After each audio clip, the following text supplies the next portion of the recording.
সারা বাংলাদেশে শুধু বঙ্গবন্ধু ছাড়া অন্য কেউ কারোর নাম নিতে পারবে না, এই চিন্তাধারা আমাদের করতে হবে। সেই চিন্তা করতে হলে পর আপনি যখন সেই চিন্তা করবেন তখন আপনাকে অনেক ভালোবাসা দিতে হবে, যেটা কিনা আমি প্রথমেই বলেছি আমাদের প্রিয় নবী করেছেন। যে কাঁটা দিয়ে রাখতেন তাকে সেবা শুশ্রূষা দিয়ে উনি ভালো করেছিলেন। ইট মিনস আমি যেটা বলতে চাই, আমাদের অনেক শত্রুমিত্র থাকবে, কিন্তু দেখতে হবে যে তারা স্বাধীনতা বিরোধী কিনা। যদি তারা স্বাধীনতা বিরোধী হয় তাদের সাথে কখনোই আপোষ হতে পারবে না।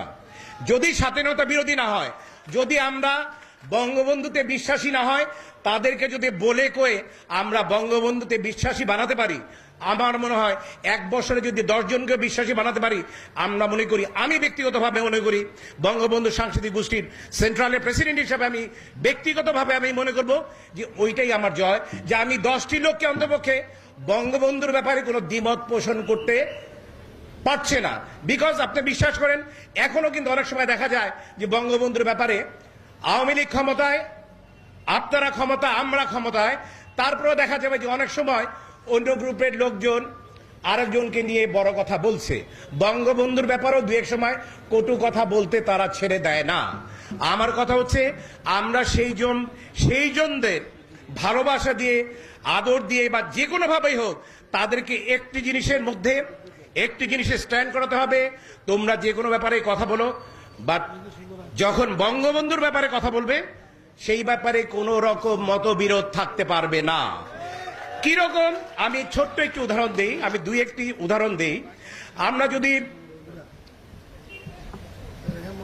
আমাদের পাশের রাষ্ট্র ভারতের দিকে তাকাই, আপনি যখন অনেকগুলা লিডারের কথা যখন আমরা বলি, সেই ইন্দিরা গান্ধী থেকে শুরু করে, রাজীব গান্ধী থেকে শুরু করে, আদবানি থেকে শুরু করে, এখন যিনি আছেন ওনার থেকে শুরু করে, কিন্তু একজনের কথা যখন আমরা বলি, মহাত্মা গান্ধীর কথা যখন বলি, তখন কিন্তু কারো ব্যাপারে কেউ কোনো কথা থাকে না।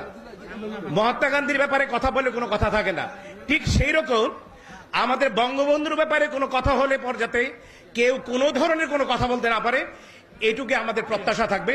সেই ধরনের ভাবে আমার মনে হয় এগিয়ে যাওয়া উচিত। এবং আমি আবারও বলবো যে আমি যে আজকে যেখানে এসেছি, আমার 3টি জায়গা, শ্রেষ্ঠতম জায়গার 3টির একটিতে আমি উপস্থিত হতে পেরেছি এবং আপনাদের মাঝে দাঁড়াতে পেরেছি। আপনাদের ভালোবাসা এবং আপনারা যে সম্মান আমাকে দিয়েছেন আমার সারা জীবন মনে থাকবে। আপনারা ভালো থাকবেন, সুস্থ থাকবেন। জয় বাংলা, জয় বঙ্গবন্ধু, দীর্ঘজীবী হন আমাদের মাননীয় প্রধানমন্ত্রী।